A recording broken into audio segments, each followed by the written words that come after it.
ಇನ್ನು ಎಚ್.ಡಿ. ದೇವೇಗೌಡರ ಮೇಲೂ ಸಹ ಮಾಜಿ ಸಚಿವ ನಾರಾಯಣಗೌಡರು ಗರಂ ಆಗಿದ್ದಾರೆ. ಜೆಡಿಎಸ್ ವರಿಷ್ಠ ಎಚ್.ಡಿ. ದೇವೇಗೌಡರ ವಿರುದ್ಧ ಅಸಮಾಧಾನವನ್ನು ವ್ಯಕ್ತಪಡಿಸಿದ್ದಾರೆ ನಾರಾಯಣಗೌಡರು. ಈಗ ಕುಮಾರಸ್ವಾಮಿ ಮತ್ತು ಜೆಡಿಎಸ್ನವರಿಗೆ ನಾವು ಬೇಡವಾಗಿದ್ದೀವಿ, ರಾಜ್ಯಾಧ್ಯಕ್ಷರು ನಮಗೆ ಸಭೆಗೆ ಕರೆದಿದ್ರು, ಸ್ಥಳೀಯ ಚುನಾವಣೆಗೆ ಸಂಬಂಧಿಸಿದಂತೆ ದೇವೇಗೌಡರು ಹೇಳಿಕೆಯನ್ನು ನೀಡಿದ್ದಾರೆ, ನಮ್ಮ ಹಕ್ಕನ್ನು ಅವರಿಗೆ ಬಿಟ್ಟುಕೊಟ್ವಿ, ನಮ್ಮ MP ಸ್ಥಾನವನ್ನು ಬಿಟ್ಟುಕೊಟ್ವಿ, ಜೆಡಿಎಸ್ನವರು ನಮಗೆ ಜೆಡಿಎಸ್ನವರು ಗೆದ್ದಿದ್ದಾರೆ, ಕುಮಾರಸ್ವಾಮಿ ಅವರು ಕೇಂದ್ರದಲ್ಲಿ ಮಂತ್ರಿ ಆಗಿದ್ದಾರೆ, ಆದರೆ ಈಗ ಕುಮಾರಸ್ವಾಮಿ ಮತ್ತು ಜೆಡಿಎಸ್ನವರಿಗೆ ನಾವು ಬೇಡವಾಗಿದ್ದೀವಿ.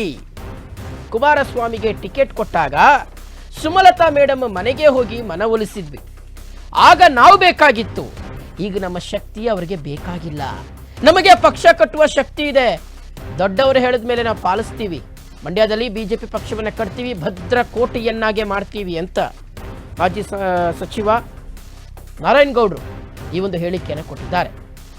ಸೊ ಎಲ್ಲ ಒಂದು ಕಡೆ ಬಹಳ ಕ್ಲಿಯರ್ ಕಟ್ ಆಗಿ ಮಂಡ್ಯದಲ್ಲಿ JDS ಮತ್ತು ಬಿಜೆಪಿ ದೋಸ್ತಿಯಲ್ಲಿ ಎಲ್ಲವೂ ಸರಿ ಇಲ್ಲ ಅನ್ನುವಂಥದ್ದು ಗೊತ್ತಾಗ್ತಾ ಇದೆ. ಆಗ ಎಲೆಕ್ಷನ್ ಅಲ್ಲಿ ಗೆಲ್ಲೋದಿಕ್ಕೆ, ಕುಮಾರಸ್ವಾಮಿ ಅವರು ಗೆಲ್ಲೋದಿಕ್ಕೆ ಬಿಜೆಪಿಯ ಸಹಕಾರ ಬೇಕಿತ್ತು, ನಮ್ಮ ಬಲ ಬೇಕಿತ್ತು, ಆದರೆ ಈಗ ಅವ್ರು ಗೆದ್ದಿದ್ದೂ ಆಗಿದೆ, ಕೇಂದ್ರದಲ್ಲಿ ಮಂತ್ರಿಯೂ ಆಗಿದ್ದಾರೆ, ಆದರೆ ಈಗ JDS ಪಕ್ಷಕ್ಕೆ ನಮ್ಮ ಸಪೋರ್ಟ್ ಬೇಕಾಗಿಲ್ಲ, ನಾವೀಗ ಅವ್ರಿಗೆ ಬೇಡವಾಗಿದ್ದೀವಿ ಅಂತ ಬಿಜೆಪಿ ನಾಯಕರೇ ಹೇಳ್ತಾ ಇದ್ದಾರೆ.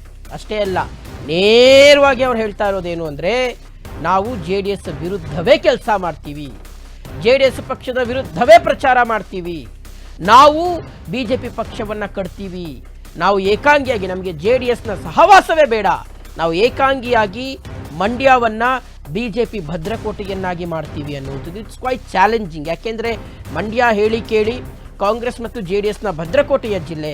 ಸೊ ಎರಡೂ ಪಕ್ಷಗಳು ಸುಮಾರು ವರ್ಷಗಳಿಂದ ನೇರಾನೇರವಾಗಿ ಫೈಟ್ ಮಾಡ್ಕೊಂಡು ಬಂದಂಥದ್ದು.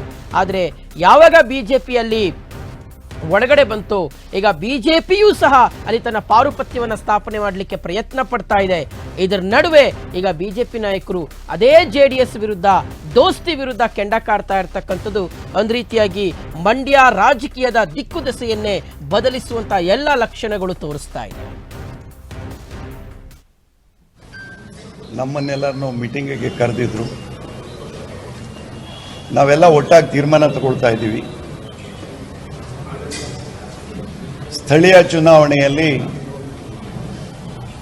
ಏನು ದೇವೇಗೌಡರು ಹೇಳಿಕೆಯನ್ನು ಕೊಟ್ಟಿದ್ದಾರೆ, ನಾವು ನಮಗೆ ಸಿಗಬೇಕಾಗಿರೋ ಹಕ್ಕನ್ನು ಆವಾಗ ಮಂಡ್ಯ ಜಿಲ್ಲೆಯಲ್ಲಿ ಬಿಟ್ಟುಕೊಟ್ಟು, ಸಿಟ್ಟಿಂಗ್ MP ಇದ್ದರು, ಅವ್ರಿಗೂ ಮನವರಿಕೆಯನ್ನು ಮೇಲ್ಮಟ್ಟದಲ್ಲಿ ಮಾಡಿ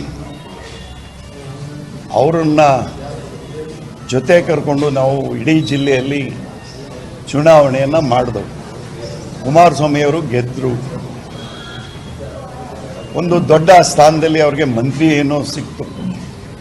ಈವಾಗ ನಮ್ಮ ಅಗತ್ಯ ಇಲ್ಲ ಅನ್ನೋ ರೀತಿ ತೋರ್ಕೊಳ್ತಾ ಇದ್ದಾರೆ.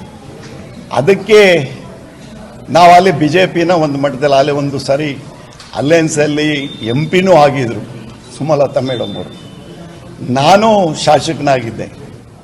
ಇವಾಗ ನಾವು ಇಂಡಿವಿಜುವಲ್ ಆಗಿ ನಾವೆಲ್ಲ ಒಟ್ಟಾಗಿ ಸೇರಿ ಸ್ಥಳೀಯ ಚುನಾವಣೆಯನ್ನು ನಾವು ಫೇಸ್ ಮಾಡ್ತೀವಿ ಅಂತ ಹೇಳಲಿಕ್ಕೆ ಬಯಸ್ತಾ ಇದ್ದೀವಿ.